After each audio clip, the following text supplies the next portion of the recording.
Okay, financial accounting का chapter number 1, ये तुम्हारा एफए न्यू सब्जेक्ट है। इसका chapter number 1 buyback of shares, buyback of shares, right. So write down heading buyback of shares.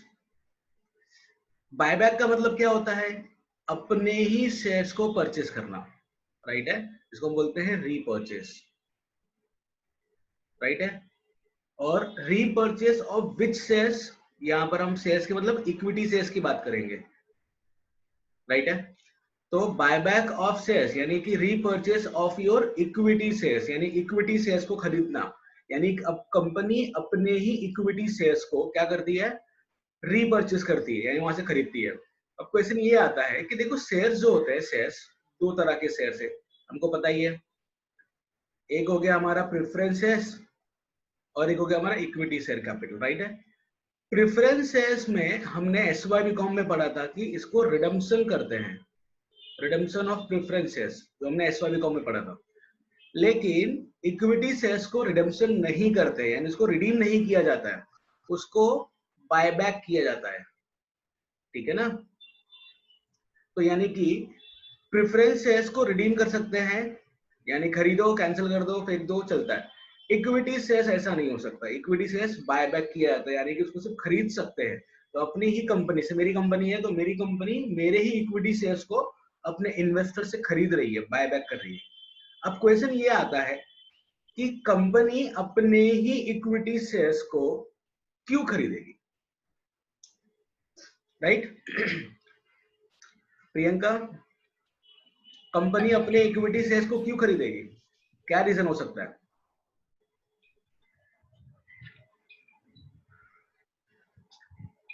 Vikas, equity shares मतलब future owner, के लिए इसके लिए सर उन लोगों को प्रॉफिट चाहिए रहेगा ना। उनको प्रॉफिट चाहिए होगा, मतलब खुद के प्रॉफिट के लिए। हाँ अफरीन, आप भी कुछ बोल सकते हो। ओके बोल दीजिए। कंपनी अपने ही इक्विटी शेयर्स को क्यों खरीदेगी? एक रीजन मिला प्रॉफिट के लिए, और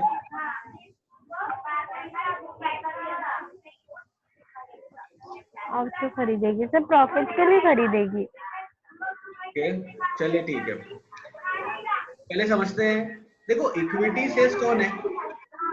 इक्विटी शेयर होल्डर कौन होता है? कंपनी का ओनर है ना। और कंपनी का ओनर मतलब ओनर से अपने शेयर्स खरीद लेना। तो ओनर से शेयर्स खरीदने का मतलब कंपनी बंद हो जाएगी ना, राइट है। इसके पीछे एक स्टोरी है, पहले वो समझते हैं फिर आगे बढ़ते हैं। 1990s में, यानी 1990 की बात चल रही है, 1990s में उस समय क्या होता था, जो स्टॉक एक्सचेंज था ना, स्टॉक एक्सचेंज, ये ऑनलाइन जैसा कुछ नहीं था, यानी कि हमारे पास कंप्यूटर्स नहीं थे वो टाइम पे इतने। जो चीजें होती थी सब कुछ फोन पे होता था, सब कुछ फोन पे चलता था, यानी फोन से ही बात होती थी, फोन पे चलता था, और उसके पहले तो फोन भी नहीं था। तो ऐसे केस में क्या होता था कि लोग मार्केट में अफवाह उड़ा देते थे कि ये कंपनी का शेयर बढ़ जाएगा, ये कंपनी का शेयर गिर जाएगा, राइट है ना। तो ऐसा हुआ क्या कि मिस्टर ए, मान लेते हैं कि कोई मिस्टर ए है, उसने क्या किया, मार्केट में अपने शेयर्स बेचे 1000 रुपए के हिसाब से। कितने के हिसाब से? 1000 पर शेयर, एक शेयर 1000 रुपए के हिसाब से बेचे, और ऐसे 1 लाख शेयर्स बेचे, 1 लाख। तो 1 लाख इंटू 1000 तो कितना हो जाएगा? 100 करोड़, यानी 100 करोड़ के शेयर्स उस बंदे ने मार्केट में बेच दिए और पब्लिक से 1000 करके पैसे ले लिए। अब हुआ क्या, उसने मार्केट में अफवाह उड़ाई कि उसकी जो कंपनी है ए लिमिटेड, ये फ्यूचर में जाके गिरने वाली है, यानी कि डाउनफॉल होने वाला है, ठीक है ना। इसका क्या आएगा? डाउनफॉल आएगा। तो ऐसे केस में उसने अपने ही शेयर्स, ये 1000 रुपए जो उसकी कीमत थी, वही शेयर्स लोगों से 100 रुपए के रेट से खरीद लिए। यानी कंपनी ने क्या किया, अपने ही 1000 रुपए शेयर्स जो लोगों से उसने 1000 रुपए में लिया था, मतलब सॉरी, लोगों को 1000 रुपए में दिया था, उसी शेयर्स को 100 रुपए से खरीद लिया। अब हुआ क्या कि 100 इंटू 1 लाख यानी 1 करोड़ रुपए, नहीं 10 करोड़, तो 10 करोड़ रुपीस उसने पे किए कितने के बदले में, 100 करोड़ में, और डायरेक्टली उस बंदे को 90 करोड़ का प्रॉफिट हो गया, राइट है। फिर क्या किया, मार्केट में वापस से अफवाह उड़ाई ए लिमिटेड ने कि हमारे शेयर्स क्या होने वाले, ऊपर जाने वाले, अपवर्ड्स होने वाले। अब वही शेयर्स उसने वापस से मार्केट में 900 से 1000 रुपए के रेट में वापस से बेचा, वही शेयर्स, राइट है, जो उसने खरीदे थे। अब वापस सोचो कि वापस से 1 लाख शेयर्स वो मार्केट में 900 के रेट से बेच रहा है, फिर से उसने 90 करोड़ कमा लिए। सिर्फ क्या कर कर, एक छोटी सी कंपनी रजिस्टर कर कर उसने मार्केट में अफवाह उड़ाकर 180 करोड़ का घपला कर दिया। तो ऐसे केस में जब तक लोगों को समझ में आता, राइट ना, तब तक सब चीजें हो चुकी थी। अब हुआ ये, इसके ऊपर सेबी आ गई, तो security exchange board of India ने कुछ रूल्स बनाए, राइट है, ये क्लियर है। तो अब हम जो पढ़ने जा रहे हैं वो हमारा सेबी ने जो रूल्स बनाए वो रूल्स को ध्यान में रख के हमको समझना है। अब रूल क्या कहता है, रूल नंबर 1, ये हमको लिखते हुए चलना है। पहला, तो सेबी का रूल क्या है, रूल नंबर 1 कि कोई भी कंपनी अपने 25% से ज्यादा इक्विटी शेयर्स नहीं खरीद सकती है। यानी कि हम बायबैक जो करेंगे, हाँ सर SEBI का मतलब क्या है? SEBI security exchange board of India, security exchange board of India, हाँ, board of India. Okay sir. तो इन्होंने क्या किया, रूल्स बनाए। तो रूल नंबर 1, कोई भी कंपनी अपने 25% से ज्यादा शेयर्स नहीं खरीद सकती है, राइट है ना। सो रूल नंबर 1 यहाँ पे लिख रहा हूं मैं, company can not buy back more than 25% of equity share capital. Okay. Rule number 2, कोई भी कंपनी अपने 25% शेयर होल्डर फंड का यूज कर सकती है, मतलब सिर्फ 25% ही पैसा हम यूज कर सकते हैं। ये तो सिर्फ इक्विटी शेयर कैपिटल का था। वैसे ही company can not buy back more than 25% of its shareholder fund.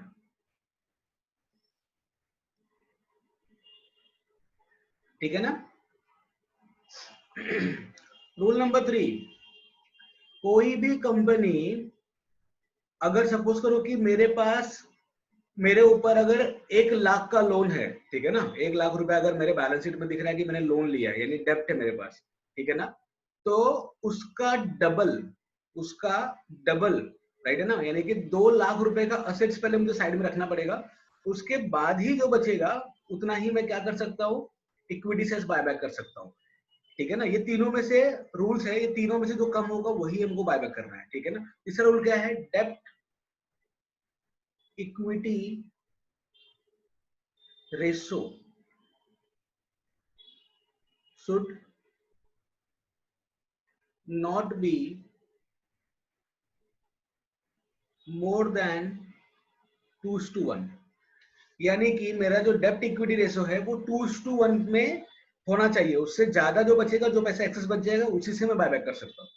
इतना पैसा मुझे साइड में रखना पड़ेगा पहले, यानी 1 लाख रुपए का लोन है तो 2 लाख साइड में कर दो, फिर जो बचेगा उससे ही मैं बायबैक कर सकता हूँ। ओके, क्लियर है, आगे बढ़ू। तो 3 रूल हमने बना लिए, 3 रूल हमने देख लिए। अब हम बायबैक करते क्यों है, ये तो रूल्स बनाए सेबी ने ताकि ऐसे फ्रॉड्स ना हो। अब क्वेश्चन ये आता है हम करते क्यों है। पहला आंसर है, अगर सपोज करो किसी और बंदे ने मेरे इक्विटी शेयर्स खरीद लिए 51%, ये कंपनी उसकी हो जाएगी, वो होल्डिंग हो जाएगा और मैं सब्सिडरी हो जाऊंगा। तो ये एक मन में डर रहता है कि कोई और कंपनी मुझे क्या ना कर ले, टेक ओवर ना कर ले, इसलिए मैं मेरे शेयर्स को बायबैक करता हूँ। दूसरा रीजन, अगर सपोज करो कि मेरे पास बहुत पैसा है, ज्यादा पैसा है, सरप्लस जो बहुत आ गया, अब क्या होगा कि अगर मार्केट में मेरे जो शेयर्स है तो शेयर्स के पीछे मुझे उनको प्रॉफिट देना पड़ेगा।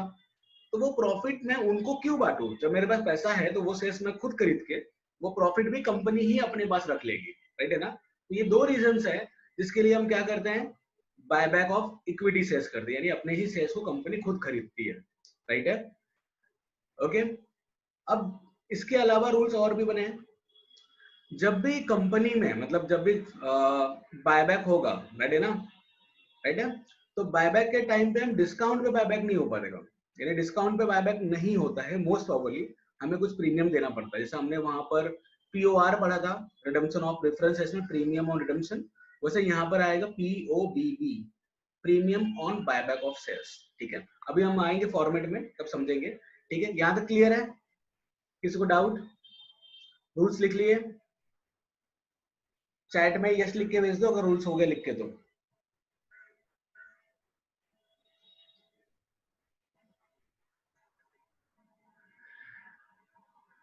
ओके, आफरीन का हो गया, प्रियंका का हो गया, विकास हो गया लिख के?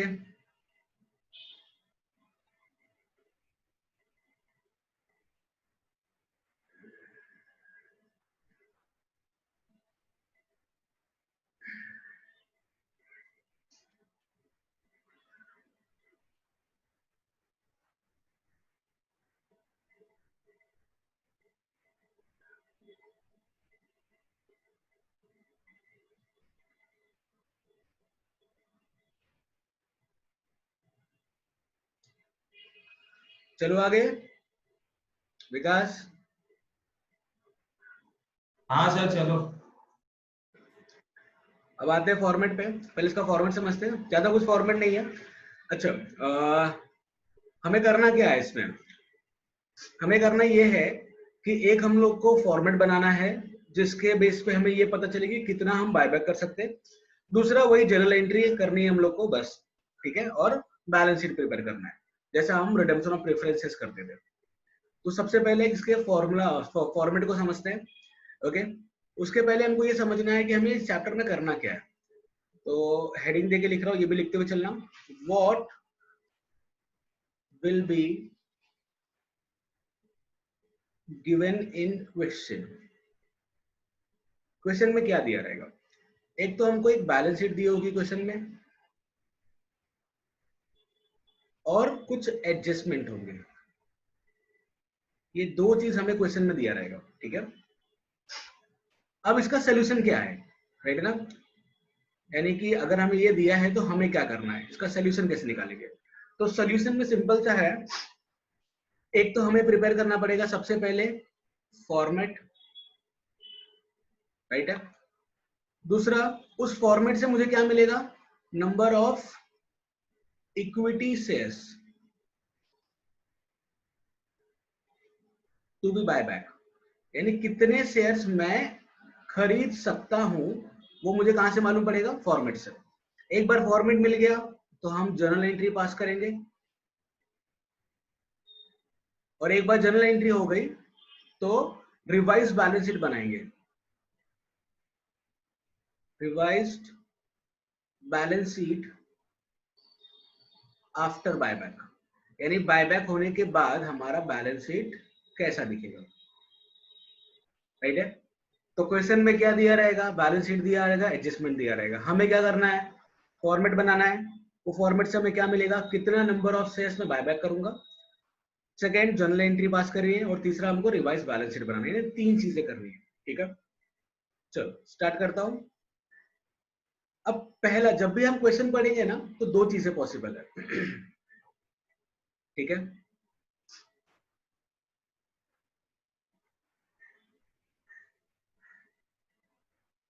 अगर क्वेश्चन दिया है तो उसमें दो चीजें पॉसिबल है। पहला, if number of equity shares to be buyback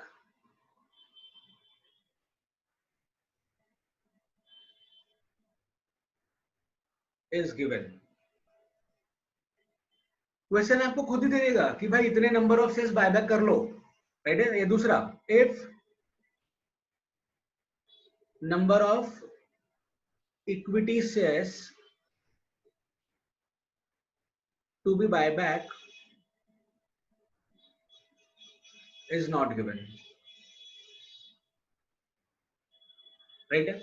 कितना नंबर ऑफ शेयर्स हमें बायबैक करना है हमें नहीं पता है, दो ही ऑप्शंस होंगे, या तो दिया होगा या तो नहीं दिया होगा। इन केस अगर दे दिया है, इन केस अगर दे दिया है तो डायरेक्टली हम जर्नल एंट्री पास करेंगे, यानी यहां पर कोई फॉर्मेट नहीं बनेगा, डायरेक्ट जर्नल एंट्री पास करो और बैलेंस शीट बनाओ सीधा।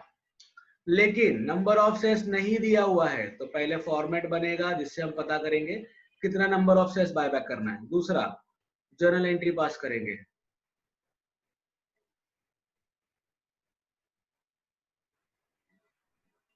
और तीसरा बैलेंस शीट बनाएंगे। ठीक है ना, याद तक समझा। यानी कि जब कभी भी हम क्वेश्चन पढ़ेंगे तो क्वेश्चन पढ़ने के बाद पहले हमको ये समझना है कि नंबर ऑफ शेयर्स दिया है कि नहीं दिया है। अगर दे दिया है तो well and good, direct journal entry pass करो, बैलेंस शीट बनाओ, बात खत्म हो गई।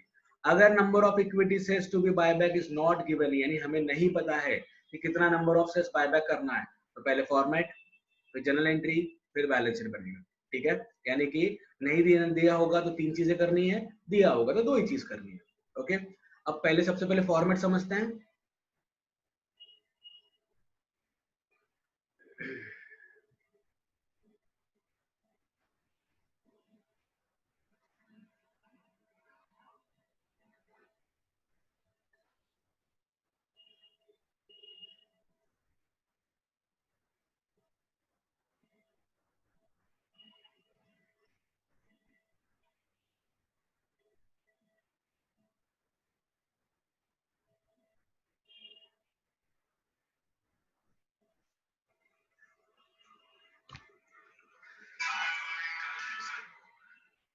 ओके, तो यहां पर आ गया number of equity shares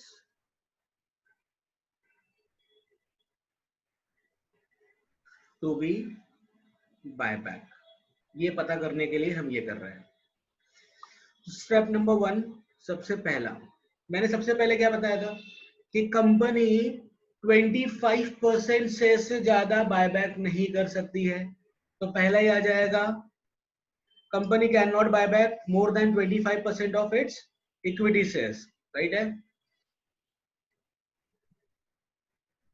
So 25% of equity,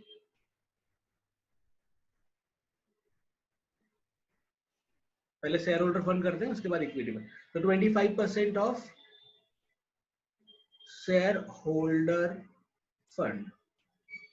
अब शेयर होल्डर फंड क्या होता है, सिंपल सा है। शेयर होल्डर फंड का मतलब क्या, हमें यहाँ पर इक्विटी की बात करनी है, तो equity share capital plus reserve and surplus minus miscellaneous expenditure. तो जो भी मेरा क्या है, इक्विटी शेयर कैपिटल है, मेरे पास जितने भी रिजर्व्स है और जो भी मिसलेनियस है सबको प्लस करेंगे और उसका 25% निकाल लेंगे। ठीक है ना, मैं यहाँ पे लिख देता हूँ शेयर होल्डर फंड। तो equity share capital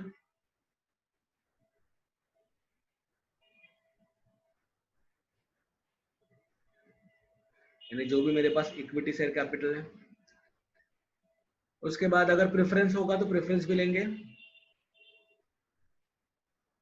preference share capital, ठीक है, plus reserve and surplus minus miscellaneous expenditure यानी मेरे लॉसेस, ये सबको प्लस माइनस करने पे एक आंसर यहां मिलेगा हमको। इस आंसर का 25% करने पे एक आंसर यहां मिलेगा, तो ये हमारा पहला आंसर होगा फर्स्ट वाले का, 25% ऑफ इक्विटी शेयर कैपिटल। ठीक है, नेक्स्ट आता है सेकंड वन, डेप्ट इक्विटी टू टू वन। डेप्ट का मतलब लोन, इक्विटी मतलब जो अभी मैंने ऊपर इक्विटी शेयर होल्डर फंड निकाला है, ओके, डू वन थिंग, एक काम करो, यहाँ पे प्रेफरेंस को मत लो फिलहाल, प्रेफरेंस मत लिखो, सिर्फ इक्विटी को लो।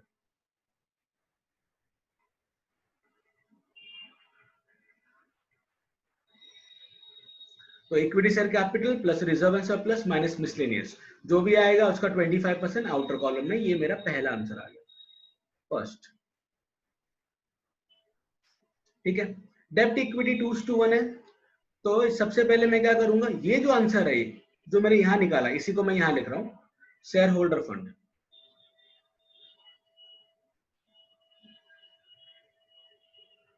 शेयर होल्डर फंड, यही आंसर मेरा यहां पर आ गया, जो मैं ऊपर निकालूंगा, माइनस डेप्ट डिवाइड बाय 2, जो भी मेरा डेप्ट होगा 10 लाख का, 5 लाख का, वो उसमें से माइनस हो जाएगा। ये माइनस होने के बाद जो बचेगा वो मेरा सेकेंड आंसर होगा, यानी ये मेरा सेकेंड आंसर हो गया।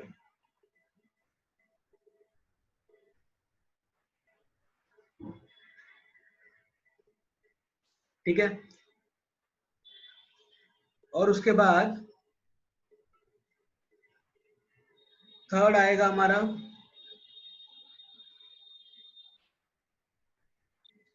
25% ऑफ इक्विटी शेयर कैपिटल। ठीक है ना, तो जो भी मेरे पास नंबर ऑफ शेयर्स होंगे, ठीक है ना, तो number of equity shares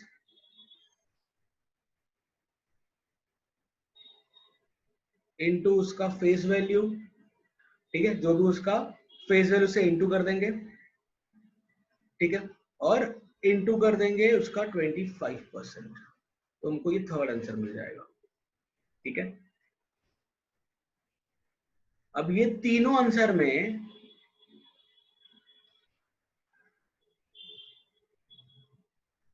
first, second and third में जो लोअर होगा, सबसे कम होगा, ठीक है, जो सबसे कम होगा वो क्या होगा, मेरा अमाउंट आएगा, मेरा एक आंसर आएगा, राइट है ना, विच एवर इज लोअर। तो मुझे क्या निकालना था, मुझे ये निकालना था कि इक्विटी शेयर्स कितना आएगा, तो नंबर ऑफ इक्विटी शेयर्स, यानी मुझे सिर्फ ये पता है कितना बायबैक करना है। तो पहला आंसर, दूसरा आंसर और तीसरा आंसर, पहले तीनों आंसर में से जो सबसे कम होगा मुझे वो आंसर लेना है।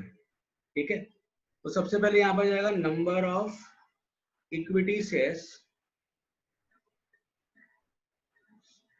इज इक्वल टू पहला आंसर या तो दूसरा आंसर और या तो मेरा तीसरा आंसर, ये तीनों में जो लोअर होगा उसको डिवाइड करेंगे हम बायबैक प्राइस से, बायबैक प्राइस से, सब में दिया होगा बायबैक प्राइस, राइट है ना, क्लियर है। तो ये हमारा बायबैक प्राइस है, इन केस बायबैक प्राइस नहीं दिया होगा तो उसको भी हमें करना है, ये पहला है फॉर्मेट का।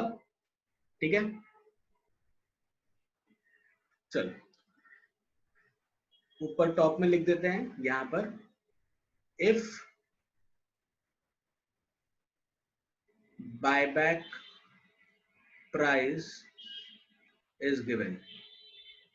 जब भी मैं फॉर्मेट बनाऊंगा तो दो चीजें पॉसिबल है, बायबैक प्राइस दिया होगा या नहीं दिया होगा।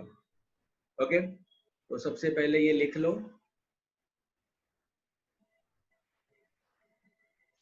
दिख रहा है ना स्क्रीन पे, सबसे पहले ये लिख लो, ये लिखने के बाद फिर हम वो समझेंगे कि अगर बायबैक प्राइस नहीं दिया होगा तब क्या करना है।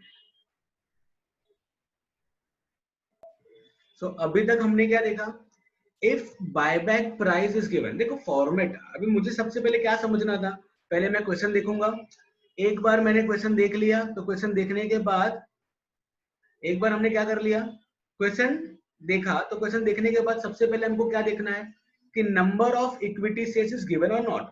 अगर गिवन है तो ये फॉर्मेट आपको नहीं बनाना है, सिंपल सा है, और अगर नॉट गिवन है तब आपको ये फॉर्मेट बनाना है। अब उसमें भी दो पॉसिबिलिटीज है, पहला पॉसिबिलिटीज ये है कि if buyback price is given और if buyback price is not given. तो अभी हमने जो देखा वो कौन सा था, if buyback price is given, ठीक है ना। अब हमको समझना है if buyback price is not given तब क्या होगा।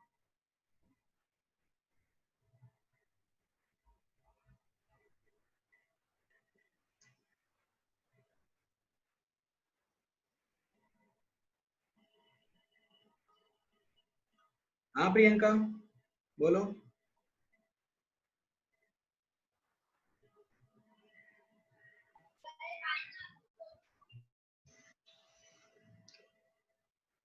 हेलो प्रियंका, डाउट है कुछ?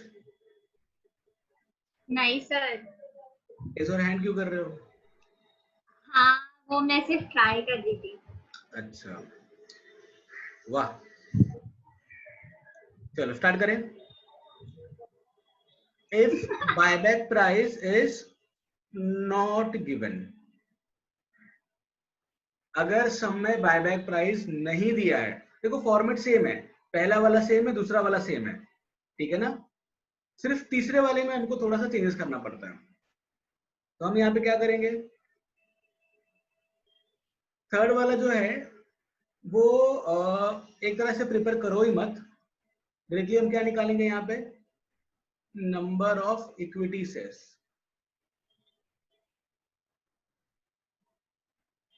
तो number of equity shares is equal to what, मेरा पहला आंसर और मेरा दूसरा आंसर, फर्स्ट और second whichever is lower, ये दोनों में जो कम होगा उसको डिवाइड कर देंगे हम 25% ऑफ इक्विटी शेयर कैपिटल से, राइट है ना। अब 25% ऑफ इक्विटी शेयर कैपिटल क्या है, मेरा third 25% of equity share capital. तो जो भी मेरा इक्विटी शेयर कैपिटल है उसको इनटू कर दूंगा मैं फेस वैल्यू से, इनटू कर दूंगा उसको 25% से, तो मुझे एक आंसर मिल जाएगा, ठीक है। इस आंसर को मैं यहां पे रख देता हूं,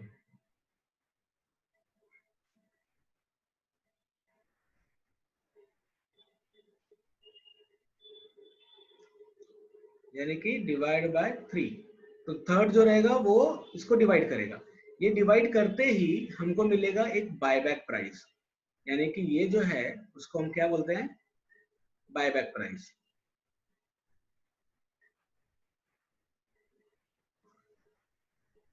क्योंकि बायबैक प्राइस हमने नहीं दिया था, इसके लिए हमने क्या निकाल लिया, हमारा बायबैक प्राइस। तो बायबैक प्राइस कैसे निकल गया, मेरा फर्स्ट आंसर और मेरा सेकंड आंसर, ये दोनों में जो कम होगा, सपोज करो ये 1 लाख है और ये 2 लाख है, तो लोअर कौन सा है, 1 लाख, तो 1 लाख में यहाँ रखूंगा, डिवाइडेड बाय थर्ड, थर्ड का आंसर कहां से मिलेगा, 25% ऑफ इक्विटी शेयर कैपिटल। तो सपोज करो कि यहाँ का मेरा आंसर आ गया 50,000, तो 1 लाख डिवाइडेड 50, तो मुझे 2 मिल गया, ठीक है ना। 1 लाख को मैंने डिवाइड किया 50,000 से, तो मुझे क्या मिल गया 2, तो 2 का मतलब क्या है, वो मेरा बायबैक प्राइस है, राइट है। और यहां पर जो आंसर होगा ये, यही आंसर को आप डिवाइड करोगे किससे, इसके नीचे लिख रहा हूं मैं, ये तो बायबैक प्राइस निकल गया, और नंबर ऑफ इक्विटी शेयर्स जो हमें पता करना है, तो number of equity shares is equal to जो भी मेरा थर्ड आंसर है, थर्ड आंसर तीसरा वाला जो मैंने कैलकुलेट किया, मतलब ये वाला, उसको डिवाइड कर देंगे बायबैक प्राइस से। अब बायबैक प्राइस ऑलरेडी ऊपर मिल चुका है, पहले हम क्या करेंगे, ये दोनों निकाल लेंगे, ये निकालने के बाद इसको डिवाइड करेंगे थर्ड से, थर्ड आंसर भी हमको यहाँ से मिल जाएगा, ठीक है ना। डिवाइड करने के बाद हम क्या करेंगे, हमें एक बायबैक प्राइस मिल जाएगा यहाँ पर, उस बायबैक प्राइस को वापस से थर्ड को डिवाइड करेंगे बायबैक प्राइस से, तो जो मिलेगा वो मेरा नंबर ऑफ इक्विटी शेयर्स होगा। क्लियर है, आया ना। ये लिख लो न्यू हेडिंग देके, ऊपर हेडिंग देना buyback price is not given, पहला वाला गिवन था, दूसरा वाला नॉट गिवन है। इस तरह से फॉर्मेट वापस से बनेगा पूरा।